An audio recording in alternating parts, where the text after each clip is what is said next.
Hello everyone, my name is Kelvin Zhang. Welcome to my presentation, Wasserstein control of mirror Langevin Monte Carlo. This is a joint work with my collaborators Gabriel Peyré, Jalal Fadili, and Marcelo Pereyra. Our paper ID is 337. The goal of this paper is to sample from a probability distribution pi, supported on some subset of Rp, or large P.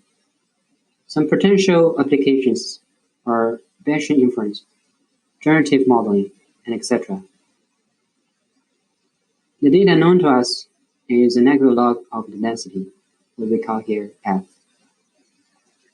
So throughout the presentation, we assume f is continuous differentiable up to the second order.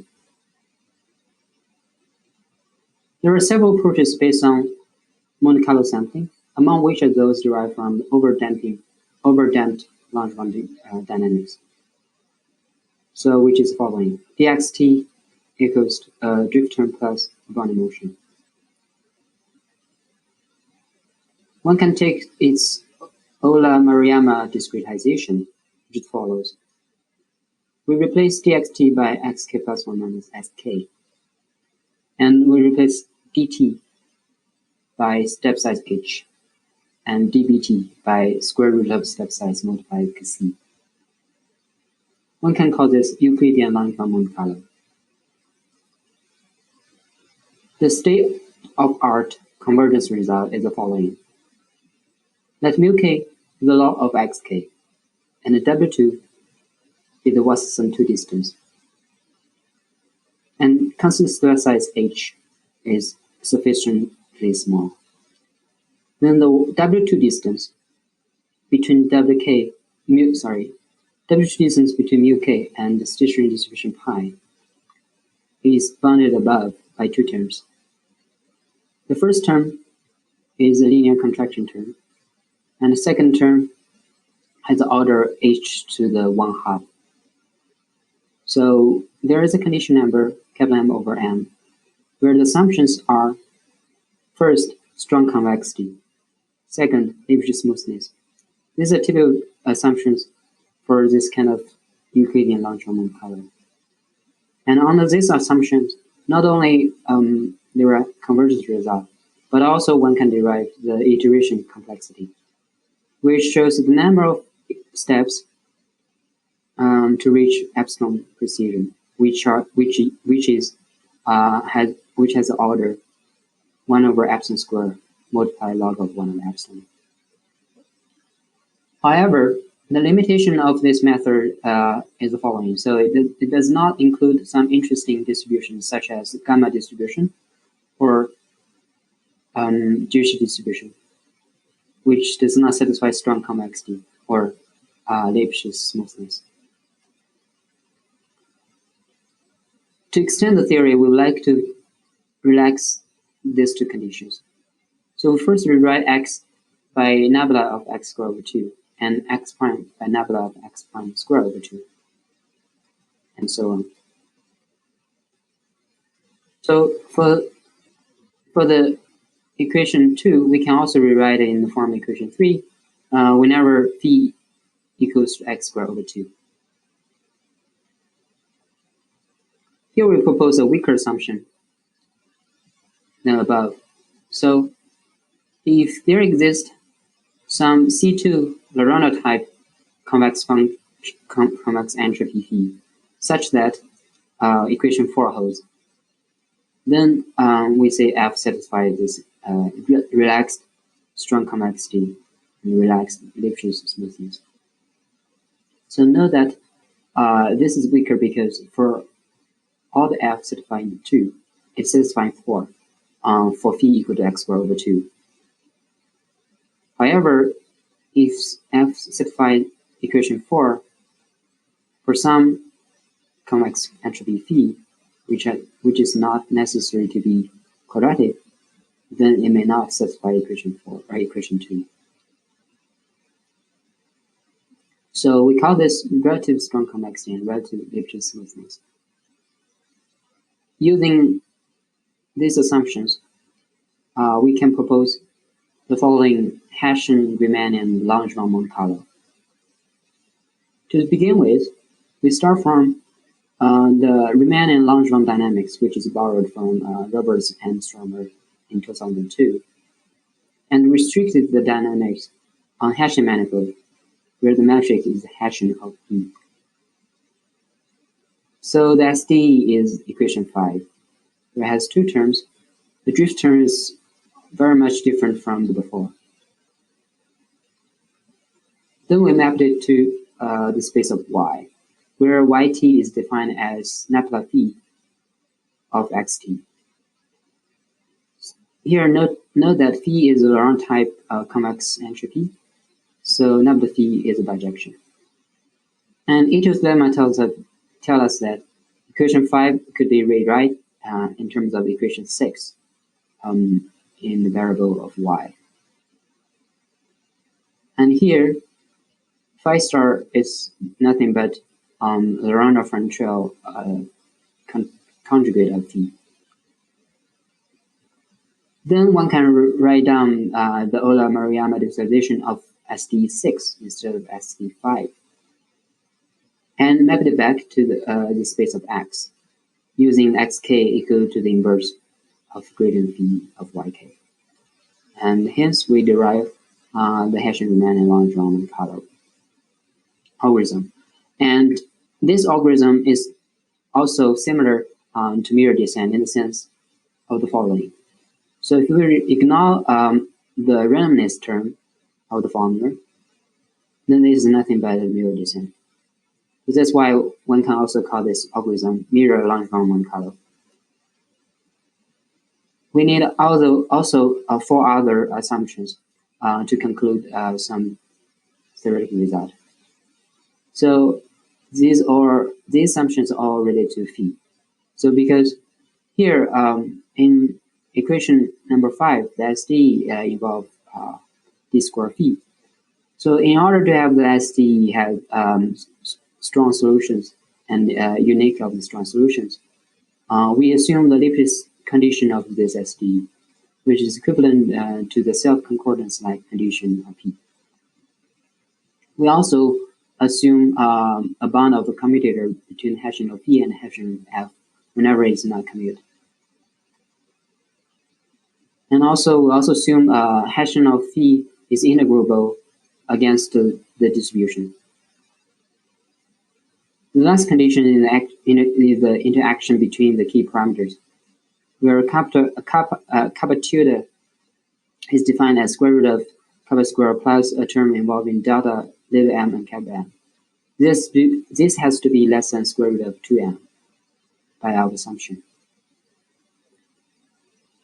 It seems like we have 6 assumptions together. However, these together are weaker than the 2 assumptions of Euler Langevin Monte Carlo, in the sense that every strongly convex and Lipschitz-smooth function will satisfy all the 6 assumptions with phi equal to x squared over 2. However, our theory covers new cases not known in the literature. For example, we cover the gamma distribution case.